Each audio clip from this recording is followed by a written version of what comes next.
Magandang gabi at maligayang pagdating sa Pampatulog Stories.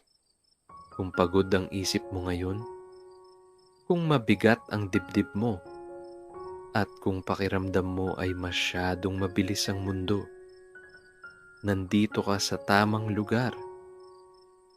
Ngayong gabi, hindi mo kailangang magmadali. Hindi mo kailangang mag-isip ng solusyon. Hindi mo kailangang tapusin ang lahat. Makinig ka lang. Ito ay isang pampatulog na kwento na mabagal, banayad, at tahimik. Isang kwento tungkol kay Roman at sa mga gabing ginugol niya sa ilalim ng buwan, sa silong na marunong makinig.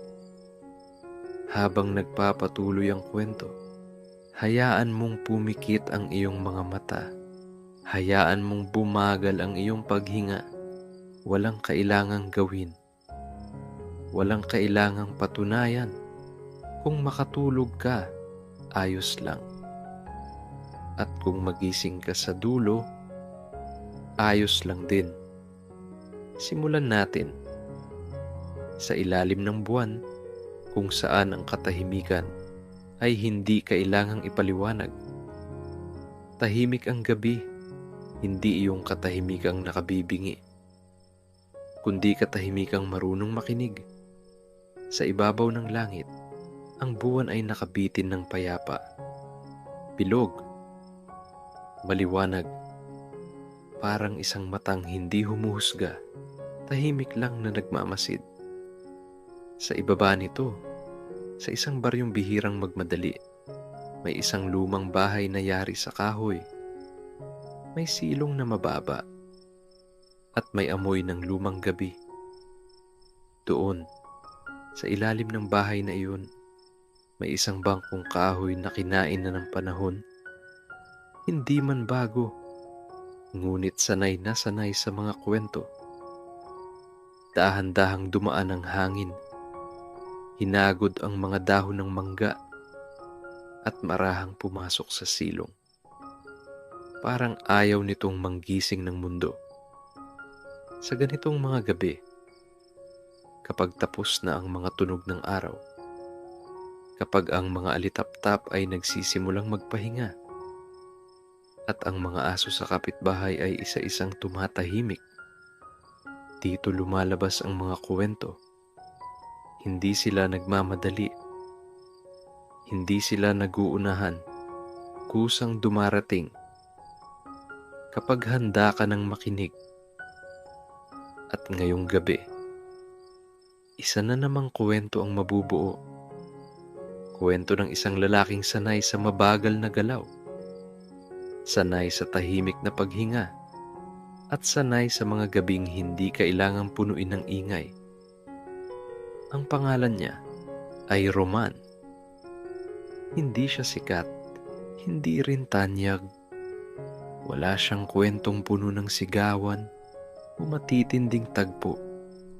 Ngunit ang kwento niya ay katulad ng buwang nasa itaas, payapa, simple, at sapat. Habang ang buwan ay patuloy na nagmamasid, ang gabi ay lalong lumalalim. At sa lalim na iyon, unti-unting bubukas ang kwento ni Roman. Hindi biglaan, hindi pilit, dahan-dahan lang, gaya ng antok na unti-unting bumibigat sa talukap ng mata. Kung may isang bagay na kilala si Roman, iyon ay ang hindi niya pagmamadali. Hindi siya nahuhuli, pero hindi rin siya nauuna. Para kay Roman, sapat na ang makarating. Kahit hindi agad-agad. Sa umaga, kapag ang araw ay kakasilip pa lamang, si Roman ay gising na. Ngunit nakahiga pa rin. Hindi dahil tamad siya, kundi dahil naniniwala siyang ang katawan ay kailangang kausapin muna bago utusan. Sandali lang. Parang ganun ang sinasabi niya sa sarili kahit walang salita.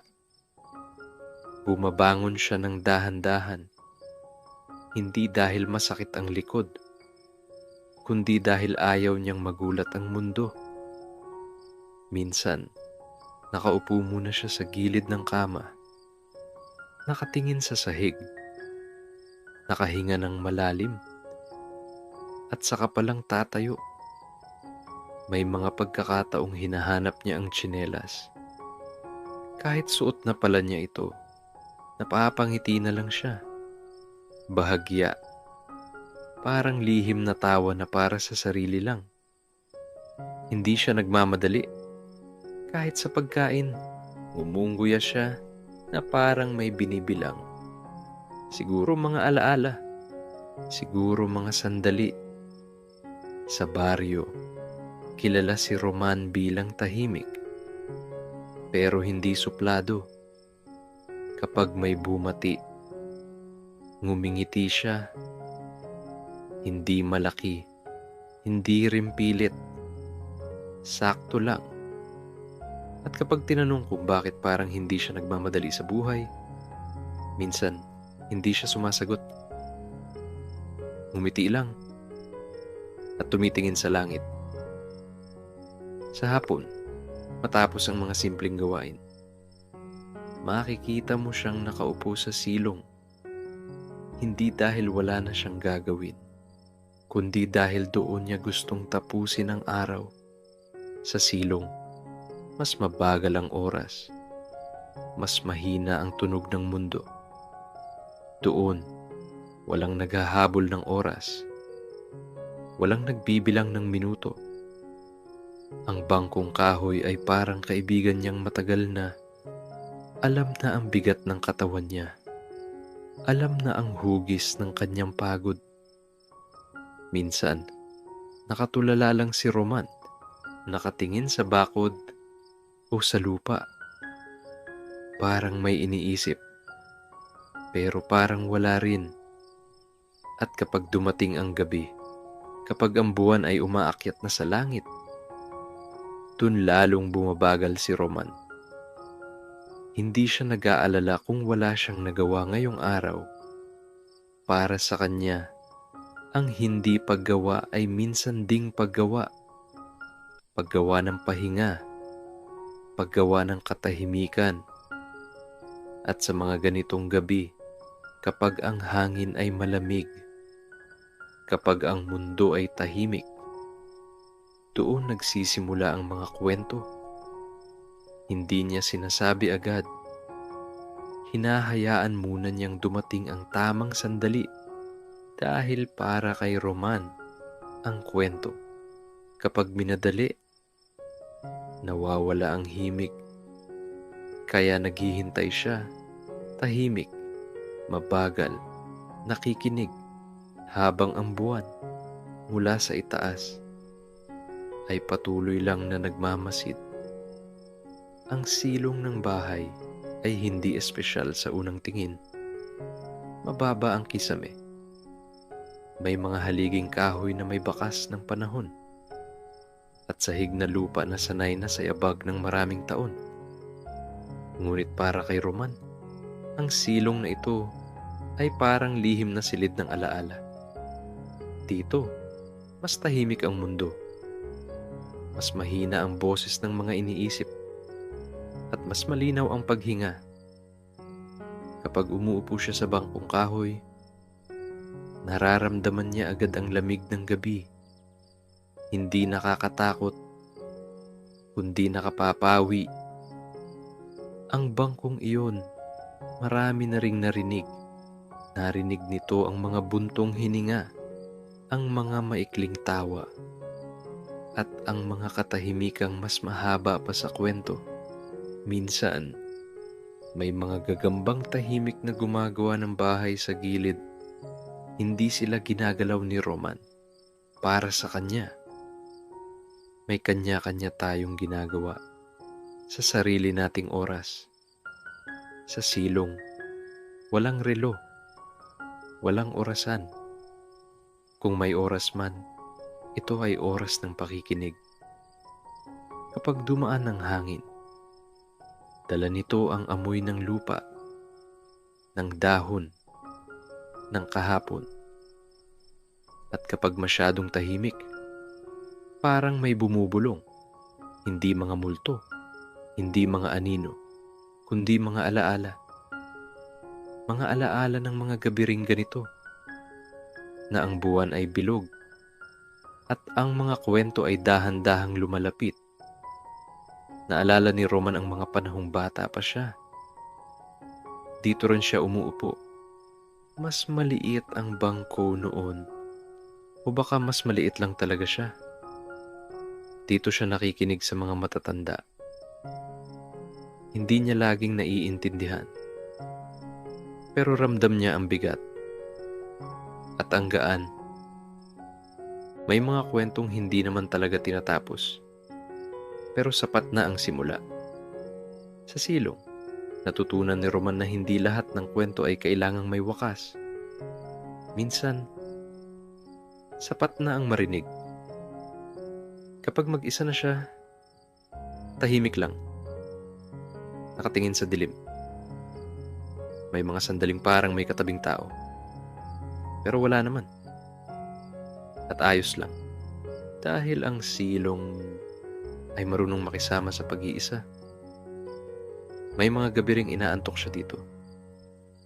Ang ulo niya ay sumasandal sa haligi. Ang mata'y unti-unting pumipikit.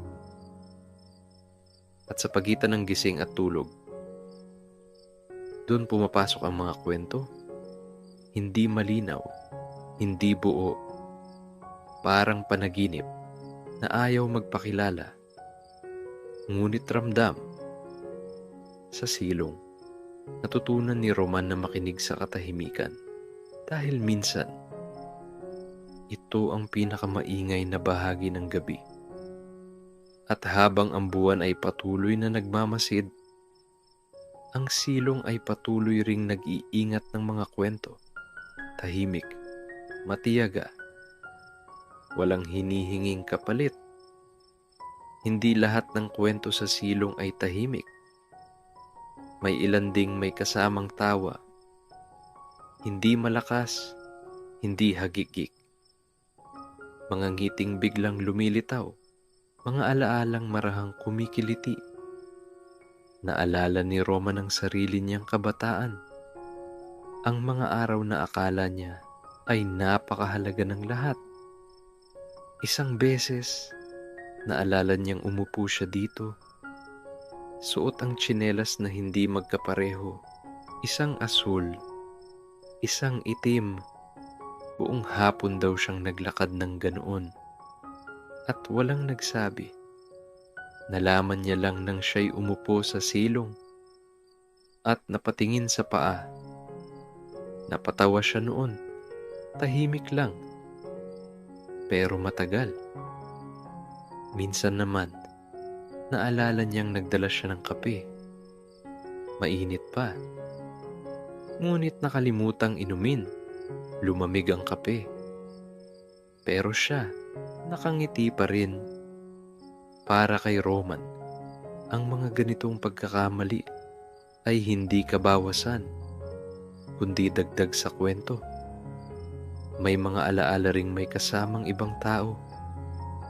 Mga kaibigang minsang nakaupo rin sa silong. May isang kaibigang mahilig magkwento, pero laging nakakatulog sa gitna. Si Roman ang nakikinig, hanggang sa humihilik na lang yung kasama. Sa una, naiinis siya. Pero kalaunan, natatawa na lang, tahimik na tawa. Baka magising ang natutulog. May mga gabing nagkukwento sila ng wala namang patutunguhan. Paulit-ulit, paikot-ikot, pero walang nagrereklamo. Dahil ang mahalaga, may kasamang katahimikan ng tawa. Ngayong mag-isa na lang si Roman. Minsan, naaalala niya ang mga iyon. Napapangiti siya bigla kahit walang dahilan. Kung may makakakita, aakalain nilang may kausap siya. Pero wala. O baka meron ang alaala, ang silong at ang buwan. May mga tawang hindi na naririnig pero ramdam pa rin. At habang lumalalim ang gabi, ang mga kwentong may kasamang tawa ay unti-unting humahalo sa antok. Hindi na malinaw kung alin ang alaala, alin ang panaginip at ayos lang. Dahil sa ilalim ng buwan, sa silong na tahimik, ang tawa ay hindi kailangang malakas. Sapat na ang marahan, sapat na ang totoo. Habang tumatagal ang gabi, habang mas dumidilim ang paligid, ang mga kwento ay hindi na kailangang magsalita. May mga sandaling nakaupo lang si Roman sa silong. Walang ginagawa, walang iniisip, at sapat na iyon. Ang katahimikan ay hindi kawalan. Ito ay presensya. Presensya ng paghinga, ng pintig ng dibdib, ng hangin na dumadaan sa pagitan ng mga haligi. Sa mga ganitong oras, napapansin ni Roman ang maliliit na bagay, ang tunog ng dahon kapag gumalaw, ang malayong huni ng kuliglig, ang mahinang langit-ngit ng kahoy. Parang may ritmo ang gabi at hindi ito nagmamadali. May mga alaala ring dumarating, hindi malinaw, parang anino lang. Mga panahong may gusto siyang sabihin, pero hindi niya nasabi. Mga pagkakataong may dumaan, pero hinayaan niyang lumampas. Hindi dahil duwag siya, kundi dahil minsan ang pagpili ng katahimikan ay tapang din. Tahimik lang si Roman, nakatingin sa dilim. Hindi siya nalulungkot, hindi rin siya masaya. Nandoon lang siya. Sa pagitan, may mga sandaling naiisip niya ang mga taong minsang naging mahalaga. Mga boses na dati naririnig, ngayon ay alaala na lang. Hindi siya nagdadalamhati. Tinanggap na niya dahil natutunan niya sa silong na ang pagkawala ay hindi laging masakit.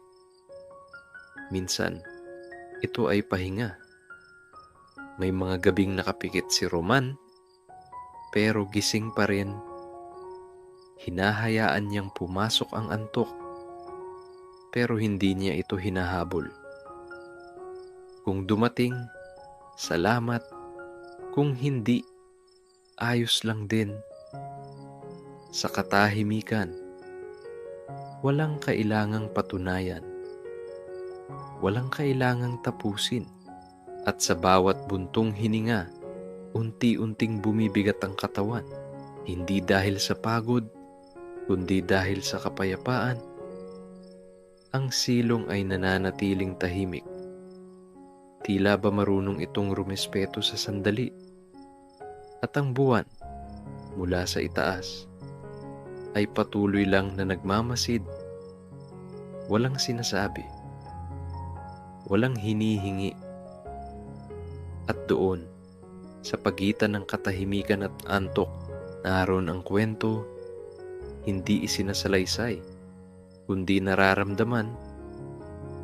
Kung may isang laging naroroon tuwing gabi, iyon ay ang buwan. Hindi palaging buo, minsan kalahati, minsan bahagya lang. Pero para kay Roman, sapat na ang makita ito. Hindi niya kinakausap ng malakas. Hindi rin niya hinihintay na sumagot. Parang kaibigan na sanay sa katahimikan. Kapag tumingala si Roman, hindi siya humihiling. Hindi siya nagdarasal ng mahaba. Tumingin lang siya at humihinga. May mga gabing pakiramdam niya. Parang alam ng buwan ng lahat. Ang mga hindi niya sinabi ang mga pinili niyang itikom at hindi siya hinuhusgahan. Sa ilalim ng liwanag nito, mas malinaw ang mga bagay, hindi mas maliwanag, kundi mas payapa. May mga tanong na hindi na kailangang sagutin. Kapag ang buwan ang kausap mo, sapat na ang katahimikan. Minsan, napapangiti si Roman dahil pakiramdam niya, hindi siya nag-iisa. Hindi dahil may kasama, kundi dahil may saksi. Isang saksi na hindi nagsusumbong, hindi nagtatala, nagmamasid lang. Sa mga gabing mabigat ang dibdib, tinitingnan niya ang buwan at dahan-dahang gumagaan. Hindi biglaan, hindi dramatiko, unti-unti. Gaya ng antok, may mga sandaling halos pumikit na siya, pero muling dumidilat. Parang ayaw pang matapos ang gabi, ngunit alam niyang darating din ang tulog. At kapag dumating, handa na siya. Sa huli, ang buwan ay nananatiling nariyan, tahimik, matiyaga, walang hinihinging kapalit. At si Roman, sa silong, ay dahan-dahang humihiga. Hinahayaan ng gabi na yakapin siya, habang ang buwan ay patuloy lang, natahimik na nagmamasid. Hindi agad namamalayan ni Roman kung kailan nagsisimula ang huling kwento. Dahil sa silong, ang mga wakas ay hindi biglaan, parang antok. Dumarating lang kapag handa ka na. Nakaupo pa rin siya sa bangkong kahoy. Ang likod ay bahagyang nakasandal. Ang mga kamay ay nakapatong sa tuhod, tahimik.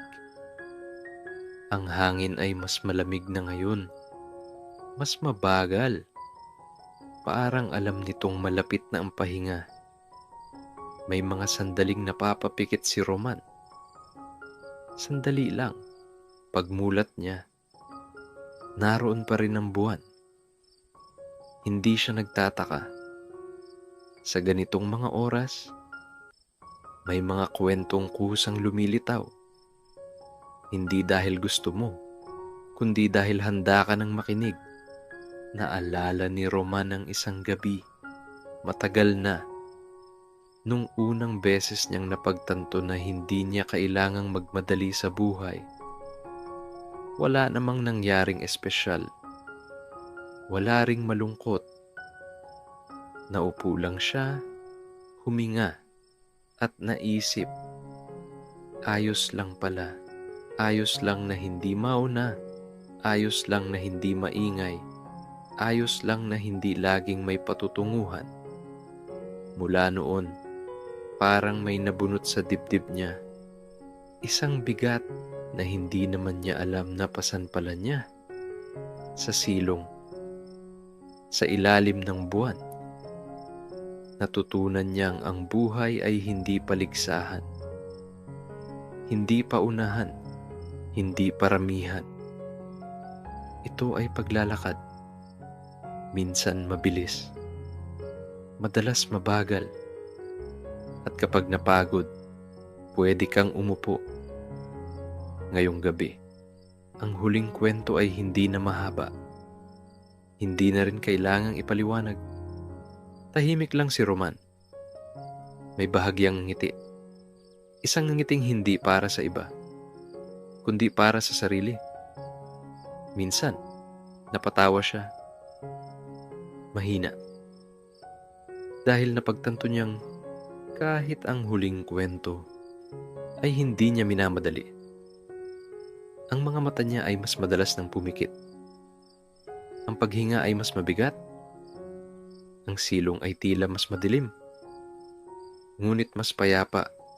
At sa pagitan ng huling gising at unang tulog, doon nagtapos ang kwento. Hindi sa tuldok, kundi sa katahimikan. Sa ilalim ng buwan, sa silong na matagal ng tahimik, natutulog si Roman. Hindi mahimbing agad, kundi dahan-dahan. Parang sinisigurado muna ng katawan na ligtas na wala nang kailangang tapusin. At sa kanyang pagtulog, naiwan ang aral. Hindi ito isinulat, hindi rin binigkas, ngunit ramdam na ang buhay hindi kailangang punuin ng ingay, na ang katahimikan ay hindi kahinaan. Ito ay pahinga, na ang kabagalan ay hindi katamaran. Ito ay paggalang sa sarili at sa oras. Sa ilalim ng buwan, natutunan ni Roman na sapat na minsan ang umupo, huminga, at magmasid. Hindi lahat ng gabi ay kailangang may kwento. Pero kapag dumating ito, huwag itong madaliin. Hayaan mong lumalim. Hayaan mong tumahimik. At kung sakaling ikaw na nakikinig ngayon ay napapapikit na, ayos lang. Hindi mo kailangang tapusin ang lahat ng iniisip mo. Hindi mo kailangang sagutin ang lahat ng tanong. Tulad ni Roman, pwede kang magpahinga sa ilalim ng sarili mong buwan, sa sarili mong silong. At habang ang mundo ay patuloy na umiikot, ang gabi ay mananatiling maunawain, tahimik, matiyaga, walang hinihinging kapalit.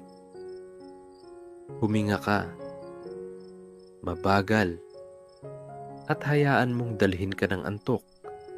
At dito, unti-unting nagtatapos ang kwento. Kung ikaw ay gising pa, huminga ka lang ng mabagal. Kung ikaw ay inaantok na, hayaan mo lang. Hindi kailangang labanan ng antok. Tulad ni Roman, pwede kang magpahinga sa ilalim ng sarili mong buwan, sa sarili mong katahimikan. Kung nagustuhan mo ang ganitong klaseng kwento, may iba pang tahimik na gabi na naghihintay para sa iyo dito. Pero sa ngayon, hindi mo kailangang pumili. Ipahinga mo muna ang isip mo. At kung sakaling makatulog ka habang nagpapatuloy ang katahimikan, iyon ang pinakatamang wakas. Magandang gabi.